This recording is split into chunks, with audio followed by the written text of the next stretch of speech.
Kirsten Perko, and about a year ago, I had a very strong, very persistent feeling that something was wrong with me. A little bit before Halloween, I found a lump in my breast, and I went to my doctor. He said it didn't present like breast cancer. It wasn't a hard lump, but we had to do a mammogram to be sure. So he ordered the diagnostic, and it did not show up on the 2D mammogram or the 3D mammogram. But they believed me because they could feel it. And so they did an ultrasound and a biopsy, and it turned out I had a 4-centimeter tumor that had spread to the lymph nodes. When you hear the words, "I have cancer," it's pretty overwhelming. The way I had to handle it, I went into my head. I read literally 30 books about cancer and breast cancer on my Kindle, because I feel like knowledge is power, and it made me feel like I had a little bit of control in a situation that was out of control. And through that, I did learn that there are things that you can do to improve just the way you feel going through treatment, and also to help with a more successful outcome.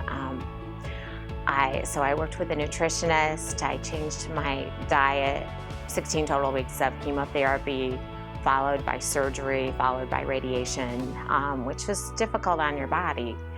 And one of the things that helped me a lot was I went to see Justin at the Wellness Connection for acupuncture. So acupuncture is used a lot more recently to help with the side effects from cancer treatments.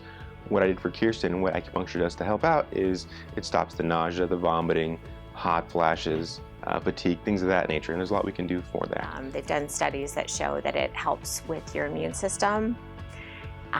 It also helps with nausea. I did not get sick, and I did not have any nausea, which I had a pretty strong regimen of chemo, so that was pretty amazing. One of the other things that a cancer diagnosis, it rocks your world, and no matter how well you think you're doing, going through treatment in my head, reading books, eventually the emotions catch up with you.